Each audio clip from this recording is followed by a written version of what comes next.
بسم اللہ الرحمن الرحیم۔ فرمایا تہجد گزار سے آگے بڑھنے کا طریقہ۔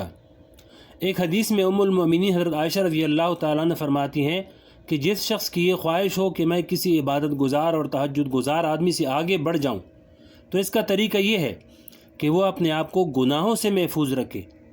مثلا ہم بزرگوں کے حالات میں پڑھتے ہیں کہ وہ ساری رات عبادت کرتے تھے، اتنی رکعت نفل پڑھتے تھے، اتنے پارے تلاوت کرتے تھے۔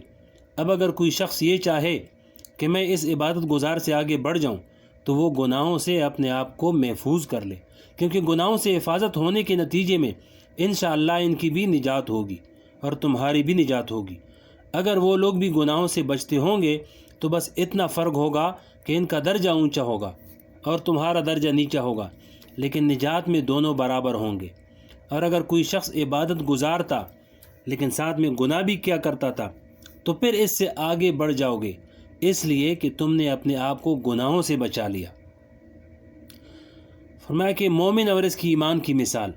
ایک اور حدیث میں حضرت ابو سعید خدری رضی اللہ تعالیٰ عنہ سے مروی ہے کہ حضور پاک صلی اللہ علیہ وسلم نے ارشاد فرمایا کہ ایک مومن اور اس کے ایمان کی مثال ایسی ہے جیسے ایک گھوڑا کسی لمبی رسی کے ذریعے کھونٹے سے باندھا ہوا ہو، اور اس کا نتیجہ یہ ہوتا ہے کہ وہ گھوڑا گھومتا بھی رہتا ہے لیکن ایک حد تک وہ گھوم سکتا ہے، اس حد سے آگے جانے سے وہ کھونٹا اس کو روک دیتا ہے۔ وہ گھوڑا ذرا سا چکر لگا کر پھر واپس اپنے کھونٹے کے پاس آ کر بیٹھ جائے گا۔ اسی طرح وہ کھونٹا دو کام کرتا ہے، ایک یہ کہ وہ گھوڑے کو ایک خاص حد سے آگے بڑھنے سے روکتا ہے، اور دوسرا یہ کہ وہ کھونٹا ہی اس کی جائے پناہ بنا ہوا ہے۔ وہ گھوڑا ادھر ادھر چکر لگانے کے بعد واپس اسی کھونٹے کے پاس آ کر بیٹھ جاتا ہے۔ یہ مثال بیان کر کے نبی کریم صلی اللہ علیہ وسلم نے ارشاد فرمایا کہ مومن کا کھونٹا اس کا ایمان ہے۔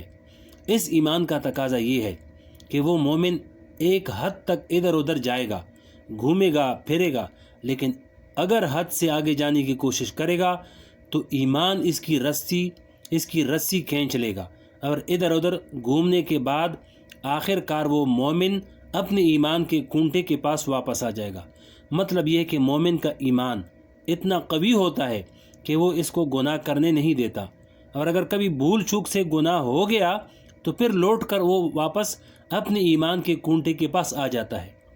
حضور پاک صلی اللہ علیہ وسلم نے یہ کتنی خوبصورت مثال بیان فرمائی۔ اللہ تعالیٰ اپنے فضل سے ہم سب کا یہ کھونٹا مضبوط فرما دے، آمین۔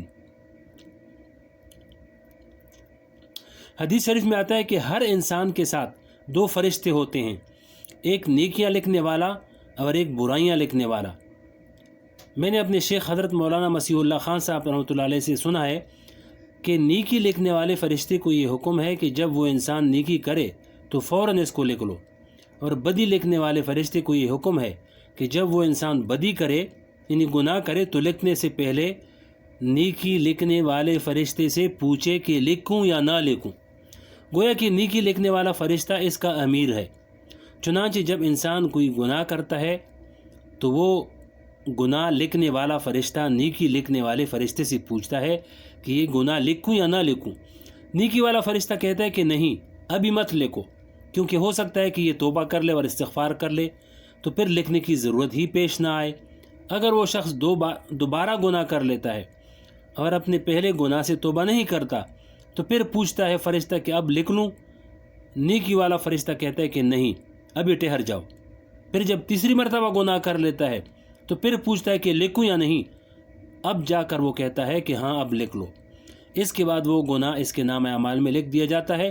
اللہ تعالیٰ نے اپنے بندوں کے لیے اتنی آسانی کا معاملہ کر دیا ہے کہ نیکی فوراً لکھ لی جاتی ہے اور گناہ کے لکھنے میں تاخیر کی جاتی ہے کہ شاید یہ گناہ سے توبہ کر لے۔ اسی وجہ سے بزرگوں نے فرمایا کہ جب کوئی گناہ ہو جائے تو فوراً بلا تاخیر توبہ و استغفار کر لو، تاکہ وہ گناہ تمہارے نامہ اعمال کے اندر لکھا ہی نہ جائے۔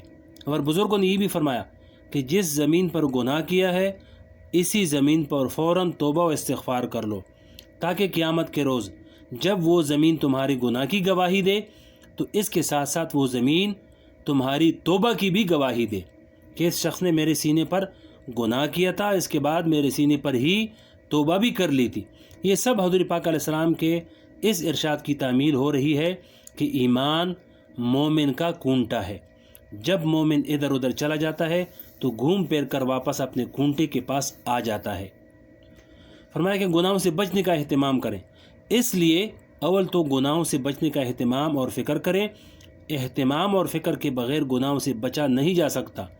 اگر اہتمام اور فکر کے باوجود کسی مجبوری سے یا بھول چوک سے یا غلطی سے گناہ سرزد ہو جائے تو فوراً توبہ کرو، استغفار کرو اور اللہ تعالیٰ کی طرف رجوع کرو۔ یہ کرتے رہو گے تو پھر اللہ تعالیٰ کی رحمت سے امید ہے کہ اللہ تعالیٰ اس گناہ کو معاف فرما دیں گے۔ اور یہ غفلت اور لاپرواہی سب سے بڑی بلا ہے کہ انسان کو فکر اور دھیان اور توجہ ہی نہ ہو، بلکہ اپنے گناہوں پر نادم ہونے کے بجائے اس کو صحیح ثابت کرنے کی کوشش کرے۔ اللہ تعالیٰ مجھے اور آپ سب کو گناہوں کے وبال سے محفوظ فرمائے، آمین۔